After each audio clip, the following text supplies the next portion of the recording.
আসসালামু আলাইকুম, সবাইকে শুভেচ্ছা জানাচ্ছি। আজকে আলাপ করব মধ্যযুগের অন্যতম একটি সাহিত্য নিদর্শন পদ্মাবতী সম্পর্কে। তবে পদ্মাবতী নিয়ে কথা শুরুর আগে কিছু কথা বলে নেওয়া দরকার। বাংলা সাহিত্যের প্রাচীনতম নিদর্শন চর্যাপদ কিংবা মধ্যযুগেরও বেশ কিছু সাহিত্য যদি আমরা দেখি, তাহলে খেয়াল করব প্রায় সবগুলো সাহিত্যকর্মই ধর্মের ওপর ভিত্তি করে নির্মিত হয়েছে, দেবদেবী এবং ধর্মকেন্দ্রিক। এবং এই সমস্ত সাহিত্যের আরেকটা বিষয় হচ্ছে, এটা বিশেষ কোনো এক সম্প্রদায়কে কেন্দ্র করে লেখা, তাদের চিন্তা চেতনা এবং তাদের বিশ্বাসকে নির্ভর করে এই সাহিত্যগুলো রচিত হয়েছে।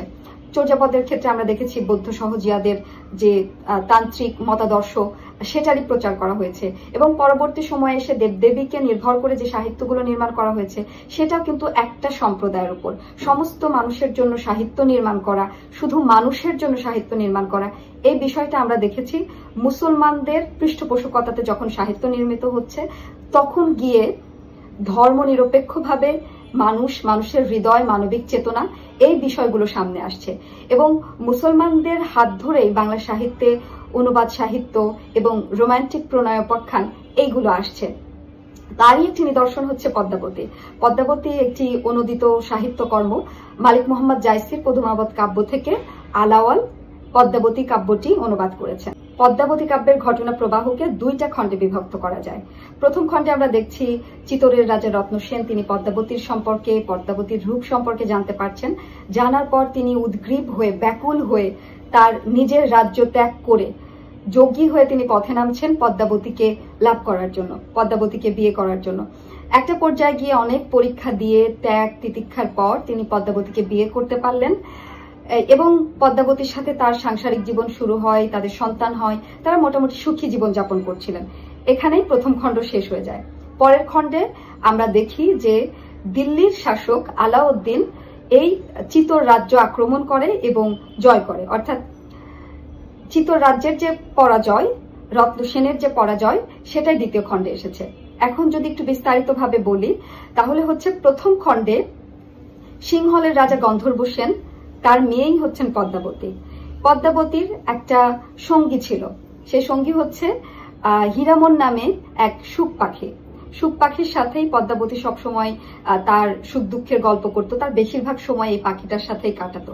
পাখি খুব পণ্ডিত ছিল, বিভিন্ন বিষয়ে পদ্মাবতীর সাথে কথা বলতো।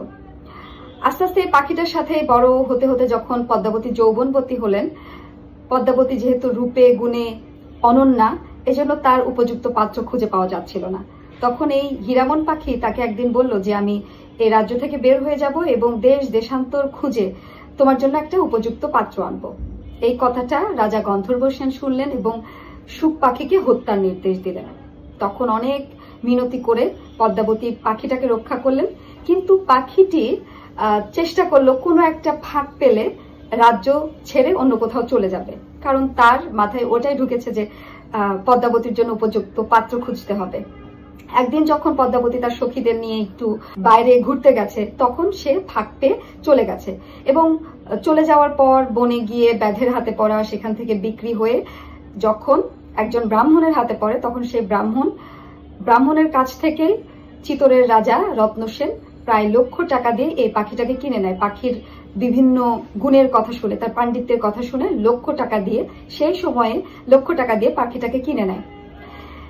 রত্ন সেন কিন্তু অবিবাহিত ছিলেন না, তার রানী ছিল রানী নাগমতী।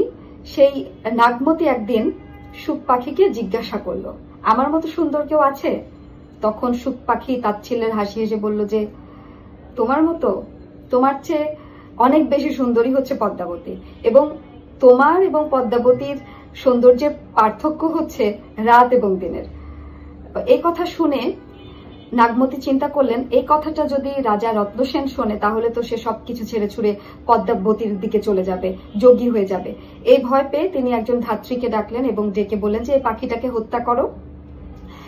যে পাখিটাকে রাজা রত্ন সেন 1,00,000 টাকা দিয়ে ক্রয় করেছে, তাকে হত্যা করার পরিণতি কি হতে পারে?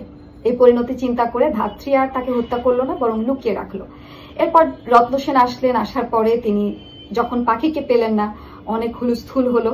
এরপর পাখিটাকে যখন পেলেন, তখন পাখি সবিস্তারে সবকিছু তাকে বলল এবং যথারীতি নাগমতি যেটা চিন্তা করেছিলেন, আশঙ্কা করেছিলেন, সেটি হলো পদ্মাবতীর রূপের বর্ণনা শুনে রত্নসেন সবকিছু ছেড়ে ছুড়ে 1600 কুমারী নিয়ে তিনি যোগী হয়ে বের হয়ে গেলেন, পথে নামলেন এবং তিনি মহাদেবের একটি মন্দিরে গেলেন। তিনি পদ্মাবতীর আরাধনা করতে লাগলেন, পূজা করতে লাগলেন, কিভাবে পদ্মাবতীকে পাবেন সেই চিন্তা করতে থাকলেন। তো একদিন সুখ পাখি তাকে বলল যে এখানে থাকো, বসন্তের পঞ্চমীতে এই মন্দিরে পদ্মাবতী পুজো দিতে আসে। তো সে সময় অপেক্ষা করতে থাকলো। তারপরে ওই দিন সত্যিই পদ্মাবতী আসতেন। আস্তে আস্তে তিনি যে মন্দিরের যে জায়গাতে রত্নসেন আছে সেই জায়গাতে আসতেন। তখন পদ্মাবতীর রূপ দেখে রাজা রত্নসেন তিনি তার চেতনা হারিয়ে ফেললেন, এতই রূপবতী। তিনি সেটি দেখে অজ্ঞান হয়ে গেলেন এবং এই অজ্ঞান হওয়ার কারণে পদ্মাবতীকে তিনি লাভ করতে পারলেন না। পরবর্তী সময় মহাদেব অনেক চেষ্টা তপস্যা করে অবশেষে পদ্মাবতীর সাথে তাকে বিয়ে দেওয়ার বন্দোবস্ত করেন। বিয়ে করে তিনি যখন পদ্মাবতীকে নিয়ে আসতে লাগলেন তখন সমুদ্রেও আবার একটা দুর্ঘটনা ঘটলো।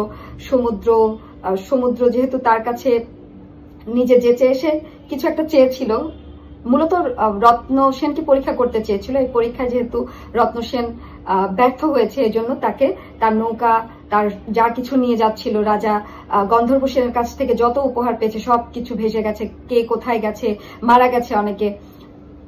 পদ্মাবতী রত্নসেন দুজন দুদিকে চলে গেছে। তারপরে পদ্মাবতী যখন সমুদ্রের কন্যা লক্ষ্মীর সাথে সাক্ষাৎ পেলেন তখন সবকিছু বলার পরে তখন পদ্মাবতীর কথায় লক্ষ্মী তার বাবা সমুদ্রকে অনুরোধ করলো তাদের সবকিছু মিটমাট করে দেওয়ার জন্য। এরপরে সেখান থেকে আবার যা কিছু হারিয়েছিল তার চেয়ে অনেক কিছু বেশি পেয়ে তারা চিতরে ফিরে আসে। চিতরে ফেরার পরে নাগমতি এবং পদ্মাবতীকে নিয়ে ভালো রকম সংসার করছিল। তাদের দুজন স্ত্রীর একটি একটি করে দুটি সন্তান হয়। মোটামুটি তারা সুখে জীবন যাপন করছে, সুখী সাংসারিক জীবন, রাজ্যও ভালো চলছে।